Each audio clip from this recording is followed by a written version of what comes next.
Em pronunciamento por meio de suas redes sociais, o presidente Jair Bolsonaro aventou como seu governo está atuando para desarticular o projeto de poder que dominou diversas instâncias do Estado brasileiro.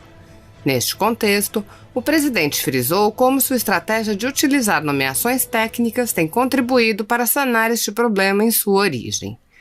O presidente afirmou: "Estamos no 18º mês sem corrupção em nosso governo. O grande feito foi na escolha de ministros e presidentes de estatais pelo critério técnico. O combate à corrupção começa, dessa forma, na origem. Triste lembrança de passado recente onde essa praga era agravada por um projeto de poder, onde tudo se fazia para sangrar ao máximo o Estado." No ensejo, ele complementou: "De maio para cá, por exemplo, a Polícia Rodoviária Federal, com muito profissionalismo, mais que dobrou a apreensão de drogas. Isso advém da orientação do ministro da Justiça, que deu meios e autonomia para que a mesma agisse com todo o seu potencial. Formaremos ainda nesse ano mais 600 policiais rodoviários federais e 600 policiais federais. Tais medidas só foram possíveis após o ministro da Economia ouvir dos diretores gerais dessas instituições e do Ministério da Justiça o quanto a sociedade teria a ganhar com esse aporte de profissionais." Ademais, Bolsonaro salientou os motivos pelos quais crê que o Brasil segue rumo ao desenvolvimento. Ele relatou: "O Brasil, apesar da pandemia e do lamentável número de mortos, está no caminho certo, cada vez mais mostrando que trabalho e transparência são essenciais para o futuro de todos nós. Mais divulgações diárias das ações do governo do Brasil." 1. Mega operação do Ministério da Infraestrutura para trazer 240 milhões de EPIs ao Brasil, concluída com êxito. 2. Suspensão de pagamentos de empréstimos de 28 mil empresas, preservando 2,5 milhões de empregos. 3. 55 mil medicamentos para intubação foram distribuídos para hospitais da região sul. 4. Garantia Safra autorizou 51 milhões de reais para pagamento de mais de 60 mil agricultores familiares. 5. Mais de 340 mil cestas de alimentos entregues à população indígena. 6. 432 milhões de reais para os centros de atendimento da Covid-19 de 1.300 municípios de todo o Brasil. 7. O auxílio de R$ 600 reais do governo federal tem 99,8% dos pedidos processados. 8. O programa Novos Caminhos abriu 24 mil novas vagas de qualificação profissional gratuita à distância. 9. A chegada do 37º voo fretado pelo governo federal para trazer ao Brasil mais 130 pessoas retidas em 7 países da África Ocidental. 10. Inaugurada a primeira etapa de esgotamento sanitário e entregues 499 moradias em Floriano e outras 100 unidades habitacionais em Buriti dos Lopes, no Piauí. 11. Entregues 500 novas moradias no Rio de Janeiro e no Paraná. 12. Liberados recursos para a continuidade de obras de saneamento em Natal, obras da barragem de Oiticica para acesso à água no Rio Grande do Norte. 13. No Maranhão, foram vistoriadas obras de continuidade dos centros comerciais, entregues kits de proteção em nascentes e autorizados repasses para pavimentação de ruas em Imperatriz. 14. Investimentos em 4 cidades no Centro-Oeste, objetivando compra de maquinários, manutenção de vias e drenagem pluvial. 15. Incentivos fiscais na Amazônia Legal poderão manter mais de 13 mil postos de trabalho. A iniciativa deve movimentar 20,2 bilhões de reais na região. 16. Em Santo André, São Paulo, os recursos destinados para viabilizar a criação de parque tecnológico, melhorias na iluminação pública, ampliação e reformas de calçadas e construção de ciclovias. 17. Iniciadas recuperação de mais de 50 quilômetros de estrada em Curaçá, na Bahia, beneficiando o tráfego na região e escoamento da produção agrícola. Dos deputados e senadores, diz claramente que nós somos invioláveis nos votos, palavras e atos. Opiniões. É claro que a gente tem sim o direito de externar as nossas opiniões, as nossas palavras, os nossos atos também, se nós estamos participando de alguma atividade como essa aqui e externamos a nossa opinião, nós não estamos apenas falando em nosso nome, nós estamos falando em nome daqueles que nós representamos, que são os eleitores. Então, para isso é que existe a eleição de representantes do povo.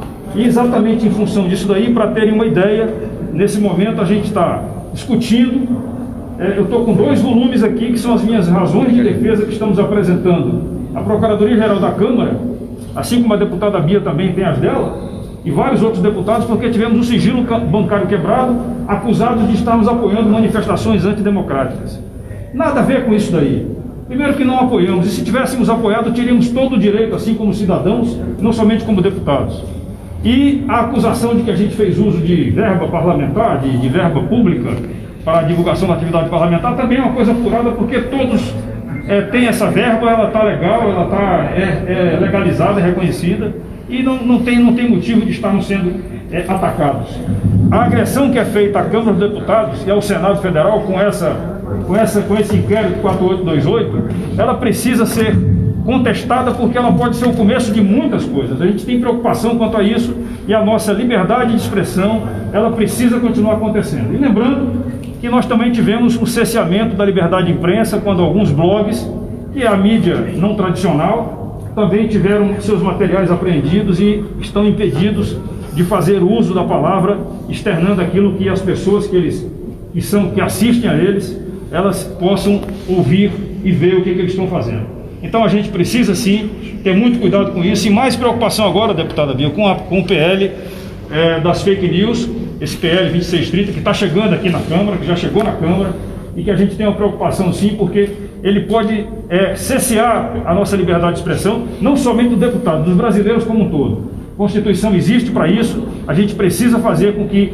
a vontade do povo, que é soberana, ela sim é soberana, ela seja cumprida. A gente lamenta, não é uma agressão às instituições, pelo contrário, talvez algumas instituições estejam sendo agredidas quando o presidente da República nomeia alguém e é impedido por um ato monocrático de um integrante de um outro poder. Essa é a realidade que a gente está vivenciando, e a gente quer hoje aqui fazer um chamamento que mais deputados e senadores possam se juntar a nós, para que a gente possa estar juntos nessa discussão em prol da nossa liberdade de expressão, liberdade de opinião, liberdade de imprensa, e também da nossa inviolabilidade como deputados federais. Alguém mais quer falar? Obrigada. Se você continuar falando, você quer cercear a minha palavra. Bom, boa tarde a todos. Obrigada por estarem aqui. A nossa intenção é a gente lembrar ao parlamento, né, a cada parlamentar aqui, que essa prerrogativa da inviolabilidade da palavra, do voto, da opinião, ela é garantia da própria democracia. É ela que garante o exercício do nosso mandato. E nós estamos aqui para representar o povo. Então, nesse momento, é preciso que a gente separe qualquer ideologia, qualquer inimizade. O que nós temos que pensar é que essa é a prerrogativa de cada um de nós. Então, nós não podemos concordar até quando um adversário político nosso tem essa sua prerrogativa ceifada, porque isso acabará por atingir a todos, a qualquer um dos parlamentares. E além dessa nossa prerrogativa, é muito importante que a gente lembre que estamos aqui para representar o povo, e a voz do povo que está também ameaçada com esse projeto que a gente chama da censura. Ninguém sabe o que são fake news. Fake news, como disse o grande Guilherme Fiuza, é o que quiser que seja, é qualquer coisa. E nós conclamamos, inclusive, a imprensa, que não faz parte desse projeto, mas pode vir a fazer por uma emenda de qualquer parlamentar. E também os senhores poderão ter a liberdade de vocês ameaçar. Então vamos nos unir nesse momento pela liberdade de expressão, que é pilar de qualquer democracia. Muito obrigada. Eu vou passar agora para o Eduardo Bolsonaro. Boa tarde. Eu queria aqui não ser repetitivo, então somente agregar que o artigo 53 da Constituição sofreu uma alteração através de uma emenda em 2001. Até então o texto constitucional dizia que deputados e senadores são invioláveis civil e penalmente por suas opiniões, palavras e votos.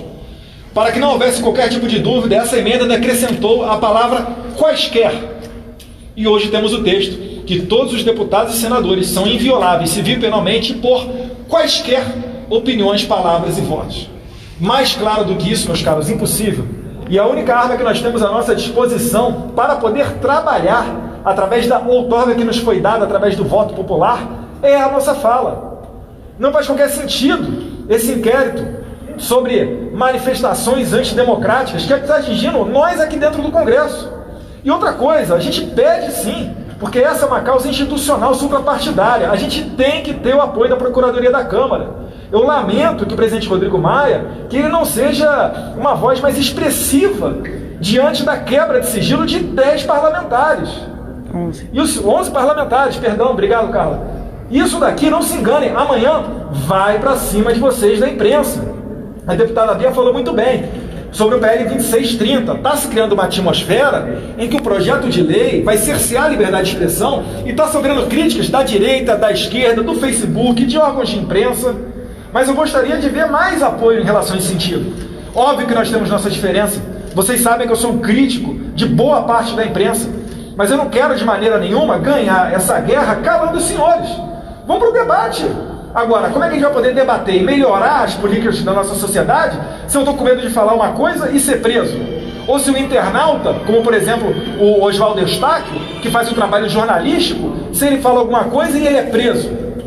Não faz sentido. Então é somente esse o nosso apelo. Eu agradeço aqui aos deputados dos mais diversos partidos. Aqui às vezes tem deputado aqui que a gente troca farpa no plenário, mas a gente está aqui hoje, por quê?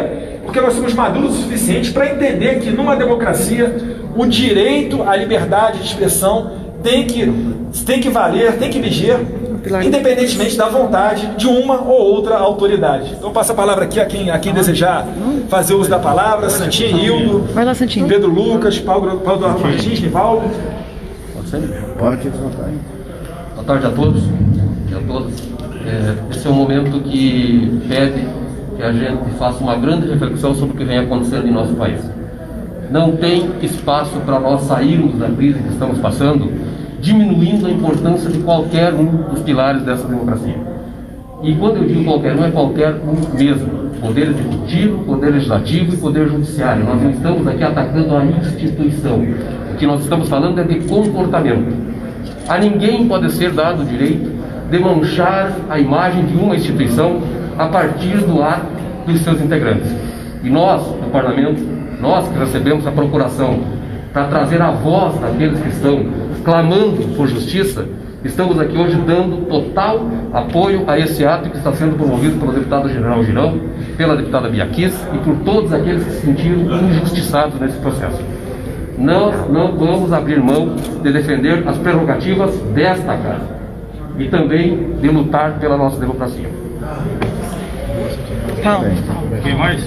O Paulo. Jornalista. Boa tarde a todos. Além de reiterar tudo que assinar, aliás, subscrever tudo que já foi dito, eu quero chamar a atenção para a gravidade do que está ocorrendo. Quando a inviolabilidade dos deputados, das opiniões, posições e votos, ela é relativizada, o que está ocorrendo no fundo disso como resultado é a inviabilidade do próprio parlamento, que como por definição é o lugar onde a sociedade se manifesta através de seus representantes eleitos. Então, quando essa manifestação ela pode ser alvo de criminalização, o parlamento sim está sendo viabilizado e sua ação está sendo limitada para quem interessa no momento. E a gente não pode permitir isso. A casa não está devidamente atenta ao risco, ao que representa realmente todo esse movimento que está ocorrendo. Nós não podemos ser defensores das prerrogativas parlamentares ou da liberdade de expressão por conveniência. Nós temos que ser defensores dessas duas coisas por princípios. Defender a liberdade de expressão quando a gente concorda com o que está sendo dito é uma beleza. Eu quero ver defender quando a gente não concorda com o que está sendo dito, mas luta para manter o seu direito daquele de dizer. E esse é o ponto. Tudo isso envolve um movimento maior. É aqui no parlamento, é também as iniciativas legislativas que vêm ocorrendo e também interpretações judiciais a respeito de outros casos que a gente já vê pipocar em primeira instância, como no Rio de Janeiro. O juiz acabou de dar uma decisão dizendo que o réu, ele extrapolou o seu limite de liberdade de pensamento. O que é isso? Então, o PL que fala de fake news, o popular PL das fake news,